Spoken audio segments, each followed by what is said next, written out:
fazer um teste para saber se é gripe, se é Covid-19, se estou infectado ou não. E os laboratórios e hospitais estão com esses testes em falta, não tem exames para realizar.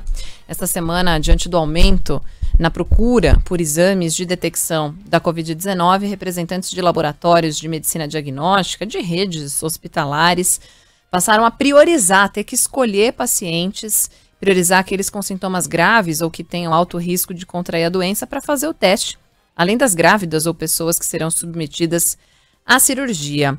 Enquanto isso, a Anvisa ainda precisa aprovar e regulamentar a produção e venda, autorização de autotestes aqui no Brasil para tentar desafogar um pouco essa demanda nos hospitais. Para falar sobre tudo isso e um pouco mais aqui com a gente, está ao vivo na linha o presidente da Câmara Brasileira de Diagnóstico Laboratorial, Carlos Gouveia. Obrigada por atender a Band News, como vai?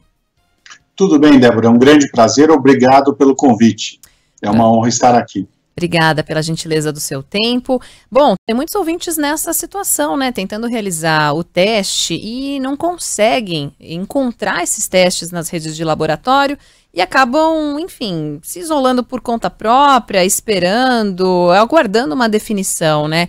A gente exibiu reportagens aqui, inclusive na programação da Band News FM, com especialistas falando sobre esse risco de apagão, de defasagem de laboratórios para diagnóstico na população.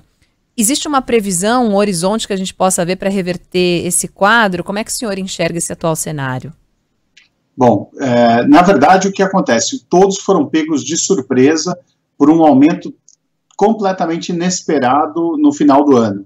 Para vocês terem uma ideia, dados, por exemplo, da Abrafarma, que até representam bem o comportamento do consumidor em relação à testagem, indicavam, na última semana de novembro, 87 mil testes feitos em 4.500 farmácias da rede da Abrafarma. Já na primeira semana de janeiro, nós estamos falando, na mesma quantidade de farmácias, 553 mil testes. Saltou de 9% de positividade em novembro para 30% de positividade agora em janeiro. Então foi a tempestade perfeita, a combinação aí da Ômicron, que é muito mais contagiante, com uma gripe totalmente fora de hora, que é o H3N2, e estoques que estavam relativamente controlados, porque a tendência de testagem de março até novembro era de queda. A população estava muito mais autoconfiante em função do avanço da vacinação, o retorno ao trabalho estava acontecendo pouco a pouco, o índice de hospitalização e falecimentos era cada vez menor, então todos estavam muito autoconfiantes. E aí, com festas de Natal e Ano Novo, infelizmente nós tivemos aí essa situação de pandemia disseminada. A procura do teste foi muito maior do que esperado, o que é bom. Isso demonstra que a população percebeu o valor e a importância do teste. E aí vale a pena a gente lembrar que 70% das decisões médicas são lastreadas no diagnóstico. Quanto mais precoce e preciso, melhor vai ser a terapia, mais eficaz a terapia escolhida. Então, o teste é importante, as pessoas devem continuar se testando, obviamente, quando o produto já estiver normalizado. A boa notícia, Débora, como você perguntou, ela é de que as empresas do setor não pararam. Aos primeiros sinais de um aumento da procura, todas as fábricas já foram acionadas e tanto aquelas que estão no Brasil aumentaram a importação dos insumos, muitos são importados, e aquelas empresas, a grande maioria, que traz produtos importados já prontos, aumentaram seus pedidos. Então, nas próximas semanas, agora de janeiro, nós temos volumes muito significativos que estarão chegando aqui ao Brasil. Na terça-feira que vem, eu terei uma reunião com 2 diretorias da Anvisa, exatamente para apresentar um panorama do mercado, o que está acontecendo e, principalmente, o que nós precisamos deles, que é um apoio, como eles sempre deram, principalmente na parte de liberação dos produtos na alfândega.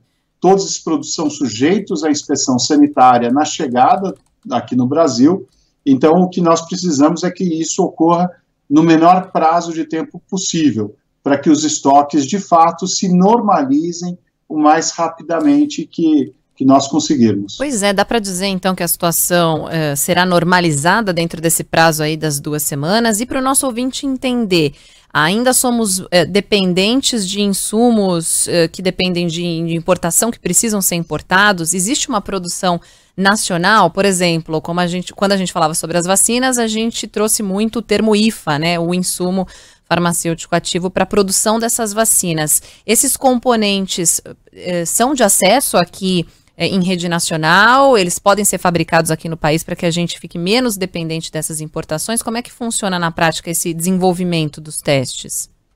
Bom, a discussão é importantíssima. O fato é que o Brasil ele tem, digamos, capacidade tecnológica, ele tem conhecimento através de uma academia muito bem estruturada, mas ele precisa de mais incentivo de fato. A indústria nacional, ela faz parte do processo e é ainda muito dependente, assim como a farmacêutica, de importações de insumos estratégicos do exterior. Isso pode mudar. A CBDL apoia a inovação tecnológica, apoia iniciativas de startups, incubadoras, e acho que o grande legado do Covid é uma reflexão sobre qual o grau de dependência que nós devemos ter e qual o novo modelo de organização de produção que a gente deve ter também para o futuro. Agora, eu diria que o que nós estamos vendo não é um problema, é um pequeno desajuste de estoque, que rapidamente vai ser contornado. Mas o que nós vivemos lá atrás, no início do Covid, foi desesperador, porque não era só o problema do produto, era principalmente o produto que não existia. Ele estava sendo desenvolvido entre março, abril, maio. Muitos dos produtos estavam sendo desenvolvidos pelas suas fábricas e pouco a pouco estavam sendo liberados. O grande problema foi o apagão logístico, inclusive. A gente não tinha como acessar países como China, Coreia, outros asiáticos, porque não tinha voo. Então, o problema era muito maior. E essa reflexão sobre a diminuição do grau de dependência tecnológica do exterior, ela deve ser levada adiante, e a gente deve ter, sim, condição de reverter eventuais processos produtivos para atender novas pandemias, que virão.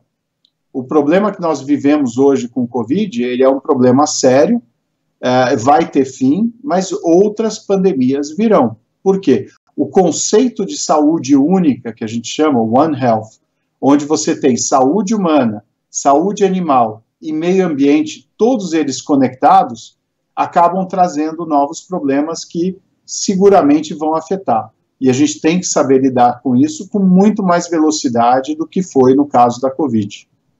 Bom, e a gente está falando sobre uma discussão que envolve os exames não só na rede hospitalar de atendimento, mas também sobre a possibilidade da chegada da autotestagem, né? Autotestes aqui no país. Como eu falava agora há pouco, a Anvisa ainda precisa aprovar, regulamentar a produção e venda de autotestes aqui.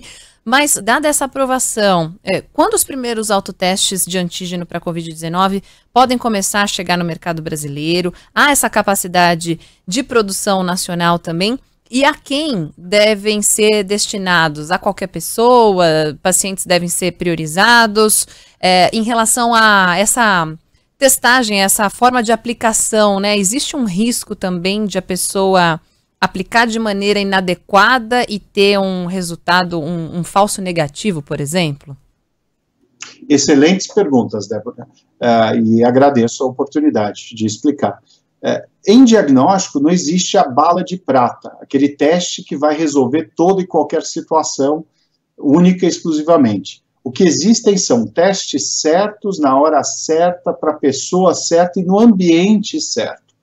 E o autoteste, ele vem complementar um portfólio de opções e trazer uma informação talvez ainda mais precocemente para as pessoas, desafogando o resto do sistema.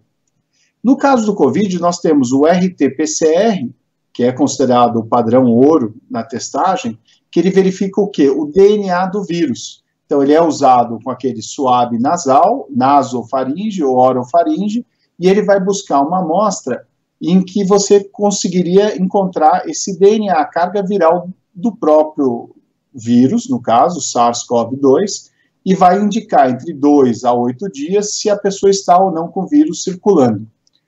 Ele é muito bom, porém ele é de uso laboratorial, depende de equipamentos, o tempo de processamento nem é tão grande, mas você tem uma sobrecarga, a fila acaba causando aí uma demora maior. O teste de antígeno, que é um teste rápido, ele veio como uma excelente solução, porque em 15 a 20 minutos ele consegue dar uma amostra nasal, normalmente, ou nasofaringe, com aquele suave também, ou até fluido oral, saliva. Ele consegue dar um resultado muito próximo do PCR. Hoje os produtos têm uma excelente correlação, ou seja, são bem confiáveis, e consegue, então, em 20 minutos, dar uma indicação para o indivíduo, está ou não positivo, e deve ou não procurar um posto de saúde, e principalmente avisar os contactantes e parar de circular. O autoteste, ele vem exatamente na linha do teste rápido de antígeno, ele é muito parecido, é praticamente o mesmo produto, porém com uma linguagem na instrução de uso, na bula, na caixa, muito mais voltada para o público leigo, ou seja, pessoas que não são profissionais de saúde vão poder usar o autoteste no seu próprio ambiente domiciliar, no trabalho, com uma boa facilidade e seguindo os passos, 1, 2, 3, 4 passos que sejam para ter ali um resultado.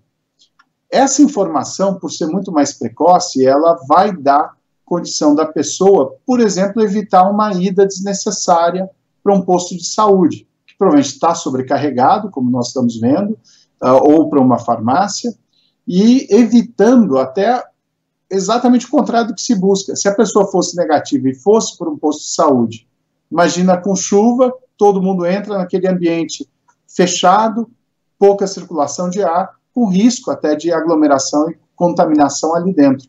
Então você evita levar pessoas desnecessárias a um ambiente que tem que ser exclusivo para quem de fato precisa. E essa informação, ela é preciosa para a saúde pública, porque a pessoa fica sabendo, se for positivo, ela para de circular, avisa os contatos, que se testem também, e, obviamente, fica atento a sintomas.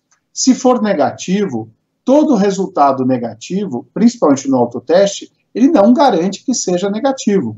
Então, se a pessoa tiver sintoma ou dúvida, ela deveria testar depois de uns 2 ou 3 dias. E aí vale um esclarecimento geral para todo e qualquer diagnóstico, inclusive o RT-PCR. Um resultado negativo, ele pode não ser uma indicação de que a pessoa não esteja infectada, por quê? Existe uma questão que a gente chama de janela imunológica, que é o tempo necessário entre a infecção, ou seja, a contaminação, e o prazo para o vírus começar a se fazer presente, circular, aumentar a sua carga dentro do organismo. Esse período varia de acordo com a doença. No caso do Covid, normalmente 2 a 3 dias que a gente tem visto. Então, são informações importantes que todos têm que observar. Agora, o autoteste, assim que aprovado pela Anvisa, e a gente estima que isso aconteça de forma muito acelerada, nós já tivemos um workshop internacional que a Anvisa participou no ano passado, ele já tem monitorado os produtos que existem ao redor do mundo, então já tem bastante informação. O Ministério da Saúde ontem oficialmente solicitou que a Anvisa inclua esse produto dentro da legislação sanitária para diagnóstico. E aí, por quê? Porque o próprio Ministério considera uma ferramenta importante de saúde pública, principalmente como ferramenta de triagem, ou seja, essa primeira informação, e a Anvisa deve soltar uma regulamentação nas próximas semanas. Eu acho que vai ser relativamente rápido. Considerando uma vez essa resolução publicada, as empresas nacionais e multinacionais já devem submeter os primeiros processos. Muitos já estão com eles muito avançados, já protótipos feitos e já preparados, inclusive de indústria nacional, de tal forma que eu estimo que talvez ainda em março a gente já tenha alguns produtos no mercado, tanto nas gôndolas das farmácias, como eventualmente até em alguns programas de saúde pública dos municípios, estados, ou quem sabe até do próprio Ministério da Saúde. Uhum. Quero agradecer demais aqui a entrevista do Carlos Gouveia, que é presidente da Câmara Brasileira de Diagnóstico Laboratorial. Obrigada pela atenção com os nossos ouvintes. Até uma próxima, bom fim de semana. Muito obrigado, Débora, fico à disposição, peço que todos se cuidem e não deixem de se testar. Essa falta é momentânea e logo, logo nós já revertemos isso. Muito obrigado. Obrigada. Bom.